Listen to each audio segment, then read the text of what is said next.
The Behavioral Corner is produced in cooperation with Retreat Behavioral Health, where healing happens.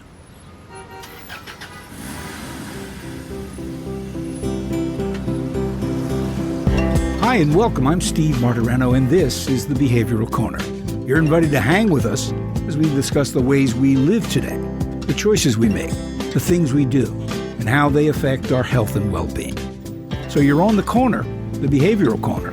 Please hang around a while. Hi, everybody. Welcome to the Behavioral Corner. It's me, Steve Martirano, your host and guide. I hope you're familiar with us. If not, I'll let you know. We hang here on the corner, and we wait for interesting people to come by, and we're lucky in that regard. We run into some pretty interesting guys here on the Behavioral Corner. The name is in the mission. I think we talk about everything on this podcast, and because everything is what affects our behavioral health. The whole thing is made possible with our underwriting partners, Retreat Behavioral Health, and you'll hear more about them straight ahead. What we're doing now is something we rarely do. We're circling sort of back to a topic that we addressed in the spring. In the recent spring, I think it was in early May or so, and that was the issue of the threat posed by fentanyl. Actually, that's just the surface of what our series on fentanyl awareness was about. It had to do with what the founders of an organization called FACT call a paradigm shift concerning the nature, cause, and actual definition of the overdose epidemic in America. That's what it was all about. And now we're seeing some traction on that idea. To that end, we welcome back to the program Micheal Gray. Michael is a successful businessman in his own right. He and his wife, Nancy, formed a 501c called Actus, the Actus Foundation. It was a charitable organization devoted to sort of advocating for solutions to that problem. In addition to which, in 2019, Michael and others were instrumental in forming the group, the Fentanyl Awareness Coalition, which was made up of people who suffered the family losses through fentanyl overdoses. So as I said, here on the corner, we go right to the source. We've got the guy that's been pushing this big rock up a hill, telling people there's something else going on and you need to know what it is. Michael, thanks for joining us again on the corner. Thanks, Steve. Thanks for having me. Good to see you again. And I think we're going to have a good conversation today because I think things are moving in a positive direction. And I think that's what you wanted to talk to me about. Little disclaimer. Mm-hmm. I recently did a move, and I would say I'm about 60-70% moved. So you'll see pictures sitting on the floor that need to go get on the wall of my office. Okay. So I moved from New York to Florida, where I now live in the shadow of the Retreat Behavioral Health Center in West Palm Beach. So and that's one of the reasons I chose this location, is to be close to them, our great and loving supportive partner in Retreat Behavioral Health. So here I am in Florida. And I'll give a shameless plug. I'm starting up a new business while I'm here too. So look, it affects behavioral health like our pets, the pets that we love. So we've decided we've started up a line of dog food here. We're going into business with a company called totusdog.com. And that's our new business venture and my new partnership with Retreat. And so a whole new life here in Florida. Unfortunately, your listeners get to see the eggs being broken for the omelet there in the back with all the mess, but we're almost there. So great to be here. I'm glad you straightened it out because, I mean, if based upon the picture alone, we might get the impression you're being evicted. So that's great. That's great. But I'm moving in. Well, congratulations on the move. Congratulations on the move.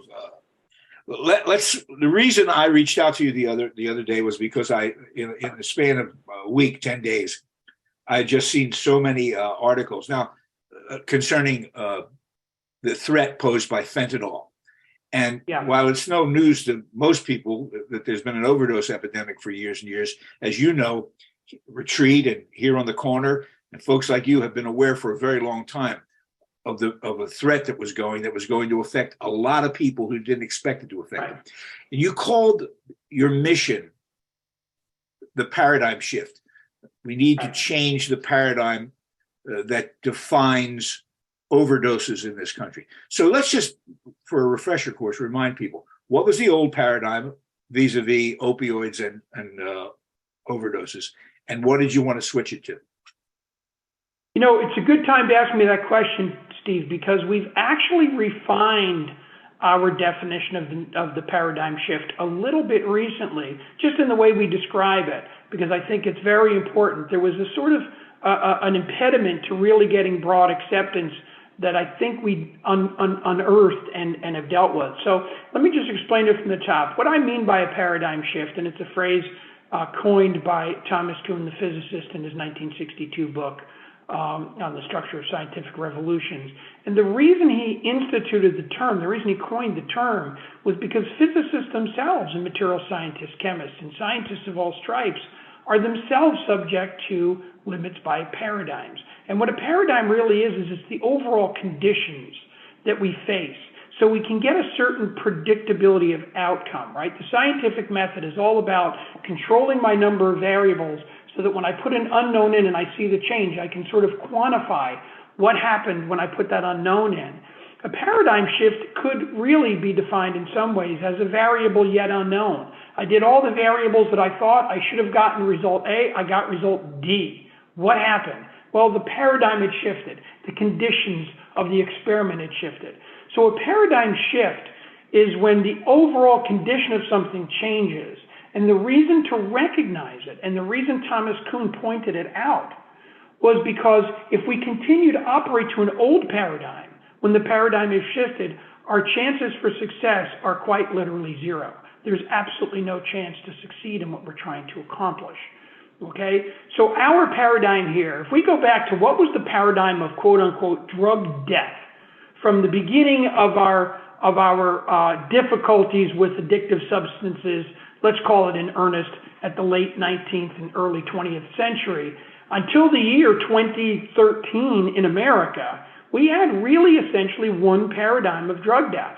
Someone whether it be through their, a prescription that they got that they took for too long, or a kid partying too much in the street, or somebody, a mental health patient who's just self-medicating and not under the care of a doctor so they can't control it right. By whatever means it happened, they became addicted, whatever that means. We could have a lot of discussion about what even addiction means, but they became addicted, and they became the kind of people who go to retreat to get that recovery process going, right? Once you were under that addictive pattern, two things happened. Number one, you needed that drug to stay healthy, or even to stay stable.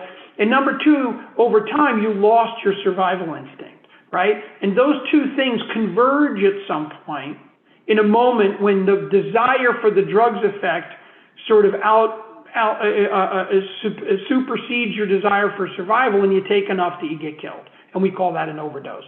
And that's how people were killed in drug death, almost exclusively. Yes, of course, there were some accidents. Somebody took the blue pill when they were supposed to take the red pill, older person. But more or less, for all intents and purposes, statistically speaking, the drug death, particularly illicit drug death, of that paradigm from the earliest days until 2013 was exactly what I just described. What happened in 2013 was by the deliberate pushing of fentanyl into our market to replace not just opioid, but now replacing everything that's illicit on the street, but let's even stick to just opioids for the moment. When it was put in as a replacement to diacetylmorphine, the standard street opioid, aka heroin, right? When that was put in replacement of that, something very interesting happened. People started dying at higher rates.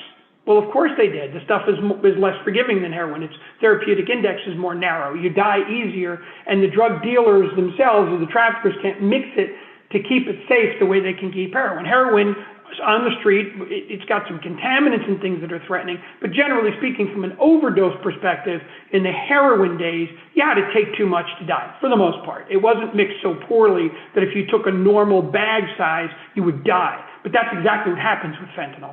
The normal bag has all range of amount in it because they can't control it at the very, very fine levels fentanyl needs to be controlled because it's 50 to 100 times stronger than morphine. So what happens now is the addicted under that same paradigm begin dying at a higher rate relative to what they did before. But the real paradigm shift comes when they started to realize that fentanyl was so cheap and plentiful they could start to replace it in other drugs too and put it into the pills that people are using to take illicit opioids. Well, guess what they did? Now they took a higher death rate and they expanded it to a 10-fold bigger pool of eligibles. So let me summarize it this way with our new nuance to our paradigm shift, and that is, it used to be that on a scale of 10, the 1 being the kid who takes 1 pill just at a party one time, never would have done it again, it's just a thing he did once, whatever. And a 10 on the scale is the hardened addict who's using multiple times a day, has had this coming for years, and we knew they were either going to get straight or die. In the old paradigm, only the 10s died. In the new paradigm, the 9s also die, and the 8s and the 7s and the 6s and the 5s and the 4s and the 3s and the 2s and even the 1s. So what I mean by that is the way kids use, and a guy who I fundamentally disagree with almost everything he says in the addiction world, said to me once, well, kids use drugs for a whole plethora of reasons, for a whole spectrum of reasons, from mild little bit of discomfort socially to hardened, radical, antisocial behavior and everything in between. And what I said to him was, yes, and in that spectrum of reasons they use, there was only that reason that got killed until 2013 and the expansion of it. Now it's the whole spectrum that dies. So it's a higher death rate per user and 10 times more subject users. That's the paradigm shift. And remember, so in a sense, and I'm not saying statistically by numbers, but in a sense, we're not addressing 90% of the problem when we only address addiction, overdose, death. We're missing out on 90% of the problem. And that's why I was screaming about this paradigm shift for 5 years. The word fentanyl is in the lexicon. You're hearing it all over the place. We're talking about it. We're addressing it. That's super fantastic. How far we've gotten into the new paradigm? We've addressed it. We're adopting it. Of all the media right now, Fox News, every time they talk about it, they don't talk about this as an addiction problem. They really don't. They've evolved past that. This is a death problem that's affecting addicts and 9 other kinds of people who use drugs. Yeah. Just to summarize quickly, because I want to get on to where we're going now that the alarm has been sounded and people seem to be paying attention. So you go from a standard definition of, we have this problem with these drugs and this sort of person is going to die from it, to a situation where that whole process has metastasized and the numbers are now explosive. And people are walking around going, my goodness, why are people dying at such a high rate from something that we've seen for years occur in a kind of definable way? So it explodes. Well, now you've explained it. A new substance has entered that process that eliminates the margin of error. It eliminates the margin of error. So that means regular users could die just as easily or greater than they did before. And more specifically, people who have no intention of using a drug that would kill them because they took, ecstasy to go to a rave, or a benzodiazepine that they ran out of, that they bought on the street, and they start dying. And now we're in a position where, in addition to people like Fox, you've got the Washington Post doing a huge piece just last week. I don't know if they did it in conjunction with NPR's NewsHour, but that's where I certainly saw it. The Wall Street Journal does a piece 2 or 3 days ago. So it's there. Now everybody sort of understands the situation. Your organization and the work that you people have been doing is beginning to pay off. So now we understand the definition. We understand the terms. What has to happen now beyond awareness? So let me go back a step. I'm not sure that I would agree with the statement that we know the new paradigm. You know it. I know it. And all of my 13,000 members know it, but I don't know that those same news organizations you just mentioned know it. Mm-hmm. Washington Post remains clueless, in my opinion, and most of these people do, about the new paradigm. So what's happening now is, Steve, the question that we need to exploit, that's happening out there is, when you just said, people are looking going, wait, this is a problem we've had a long time. Why is it exploding? And the natural question they would ask is, when did addiction explode like this in America? And the answer is It never did. Mm-hmm. Mm-hmm. Addiction is not in crisis. Overdose is not in crisis. Addiction and overdose are likely right where they've been statistically forever. They never went into crisis. They never saw an increase. Yes, fentanyl is significantly increasing the chances of death to addicts because of the same reasons it kills everybody else. It's too potent, it can't be mixed properly by the traffickers, and every bag you get, you're rolling the dice. If you've got a deadly amount or an amount that won't even get you high or anything in between, they can't control any of that. So it's definitely killing more addicts. But the natural questions the average uninformed person would ask is, when did addiction go through the roof that all these people are dying? And the answer is, no, what went through the roof, even though addicts are dying at a higher rate, no question about it. But what went through the roof is we went from 3 million addicts, if you will, who would have been the subject of drug deaths prior to 2013. You expanded that to the arguably 35 or potentially 40 million people in America who will inappropriately take a pill of some sort. That's a 10, 15-fold increase in the number of people threatened at the same time that you increase the death rate of the number of people threatened. So you've got this synergy of those two principles, but the missing element is my new paradigm that I don't believe is generally accepted by the public or the media. And the reason I call out Fox News is they are the ones who have begun talking to this in the language of the new paradigm. And it's not because they're right of the political spectrum and I like that or anything. It's because they're the ones who seem to have it right, okay? Who's starting to believe that this is a problem for all those other 9 people on the scale. Let me give you the number 1 on the scale. 3 months ago, 2 girls at Ohio State, 3.9 GPA, whatever, super students, neuroscience major, and I forget what the other girl was, study night, all night, gonna do an all-nighter. They take Adderall, like bazillions of college kids do. And the Adderall wasn't Adderall. What in the world are we putting this opioid into a stimulant for? Who knows why they're doing this, but they're putting it in everything. I mean, it makes sense to put it in things that are depressants, but they're putting it into Adderall. So these gals got fake Adderall pills, and they took them and they died. Mm-hmm. That person wasn't dying in 2012 from heroin. It wasn't happening.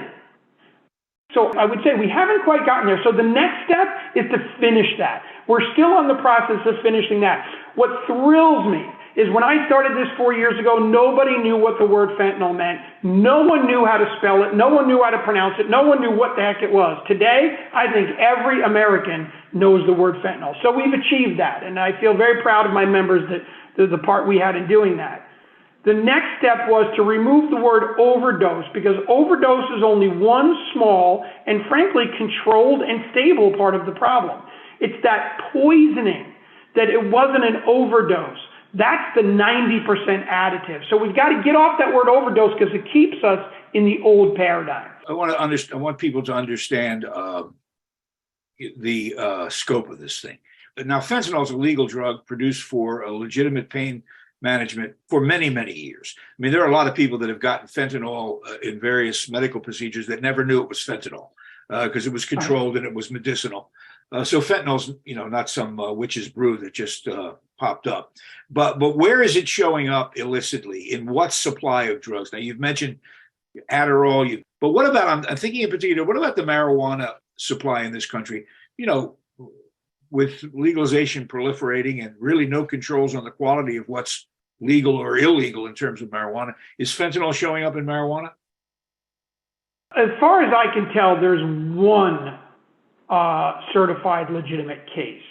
I've chased down dozens of them, and they're all hype. They're all untrue. So it doesn't seem to be a big thing happening at the moment, but it appears to have happened. And remember, there's something very important in this. It could be worse than we think, because when marijuana is tested in a forensic lab, it's a completely different test. They're not going to find fentanyl in it. Right. It's a totally different kind of test. You have to be testing it to see if it has fentanyl in it, and that's not anybody's SOP. Michael, so it could be happening, but we just don't know it. We haven't quantified it. Is there a danger that off-market, over-the-counter drugs could be, counterfeited drugs can be tainted with fentanyl. I mean, you can buy a lot of drugs online that are perfectly legal, or you can buy them from other countries, and you really don't know what the quality of those are. Are they susceptible to something like fentanyl creeping into the supply? In America, probably at the moment, no. So I spent a part of my career chasing counterfeit drugs, and through the with the pharma industry.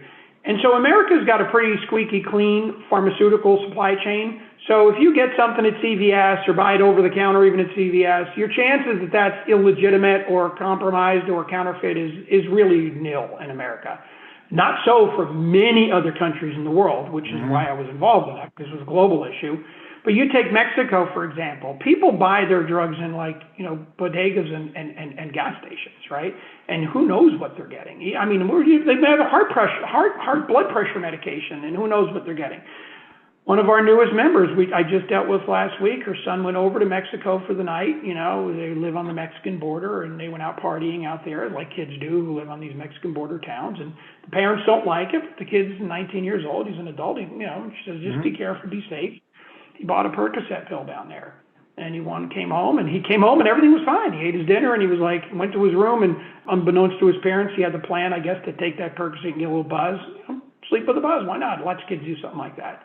Dead. Found him dead the next morning. It was a Percocet pill that was fentanyl. He bought it in a quasi-legitimate shop in Mexico, in a Mexican border town. And so, yeah, it happens. It's not happening in America in a big way. And that leap across.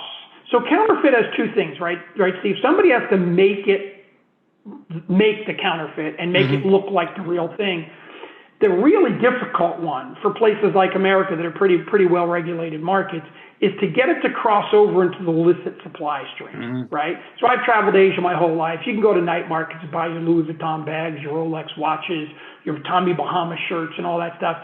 You kind of know, you can kind of tell that these are fake knockoff things, right? You can kind of see, and nobody's really that secretive about it. Nobody's trying to tell you it's a real, Rolex watch, right? But to go into, Turno and get a Rolex watch and it be fake would be pretty hard to do. I mean, and I've seen some of these fakes. They're extraordinarily good, particularly these are $1,000, $1,500 counterfeit watches that look a heck of a lot like a Rolex. I've seen them, right? But to get that into Turno supply stream would be pretty hard. Much easier for illicit drugs, though, right? Much easier. No, not necessarily. I mean, it's pretty hard for illicit drugs, too. So to get these counterfeit pills that go on the street as purportedly medical fentanyl that was stolen somewhere is pretty easy. To get that into CVS is pretty darn difficult. Yeah. I mean, pretty hard. Yeah. I meant easy on the street drug. On the street, it's already done. It's taken over. Yeah. I mean, I would guess, I kind of say it this way. I would guess that 5-6 years ago, if you bought a Xanax on the street, it was 99% sure that was a true Xanax that was stolen from somebody, used by an illicit manner but it was made by a pharma company in a very safe manner, right? You buy one on the street today, I don't know, what are your chances? 1 in 2 probably, that it's bad. And if it's bad, then it's probably 1 in 5 of those will kill you. Exactly. Anyway, that's really a microcosm of the bigger picture of the paradigm shift you've been talking about. We wanted to have you back to bring people up to speed because, as I said, it's now sort of bubbled up into the mainstream consciousness, and that's a good thing. It's enlightening to hear you say that we're not nearly there yet, so people got to keep their eye on the ball. I would recommend, since it's a complicated issue, your organization's website is a terrific resource for everything you need to know about fentanyl and the work that Micheal Gray and his people do. So it's Fentanyl Awareness Coalition. Is that .org, Mike? .org. It's the fact, thefact.org. But I would also like to plug another website where there's great statistical data that they do. One of our members is an organization called Charlie's Song, and that's my friend in California, Ed Turnan. He's got a lot of great data that people can look at. Like he's got this number cruncher guy from Microsoft career who's done amazing work, and that's where I get a lot of my data from. I mean, He's cutting data in a way nobody else is. So I'd suggest that too. That's another great resource for really good learning materials. But Steve, if I may, before we wrap, if I can come back and answer your question that I didn't answer before, what's the solution, right? And I took advantage to say that we haven't made the paradigm shift yet, so let's keep ourselves focused there for the moment. But the solution is remarkably encouraging. Because if the 9 out of 10 kids who are threatened, the 10th of the 10th, the addict, we've been trying everything under the sun, and the poor people at Retreat give their whole lives to try to help this problem. And it's so vexing, and it's just interminable. They got to keep funding that. We've got to keep working at it. We've got to find those magic beans somewhere to solve that problem. But the other 9 kids, it's just messaging and awareness. But at a level, and I got a whole thing I do on this, I know the price tag. If our federal government would hand me $20 billion, I'd solve 9 out of 10 of those deaths. I'm telling you. It's there. It's easy. It's a funding issue, and I have the whole plan worked out. We can do a whole other podcast on it if you like.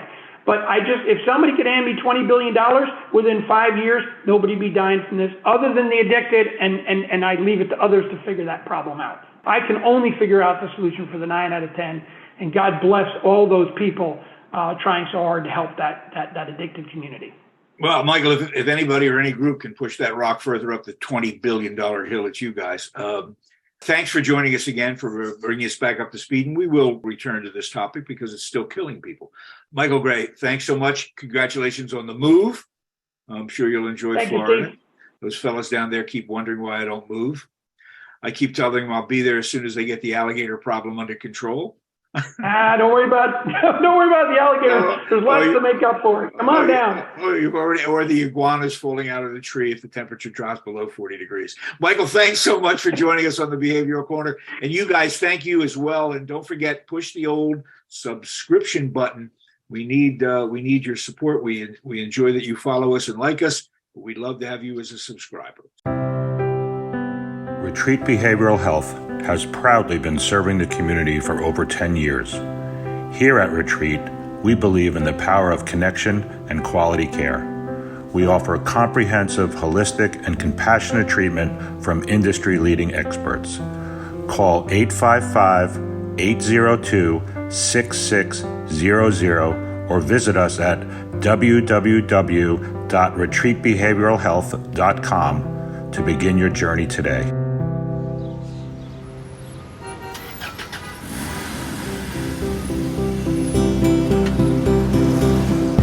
That's it for now. And make us a habit, hanging out at the Behavioral Corner.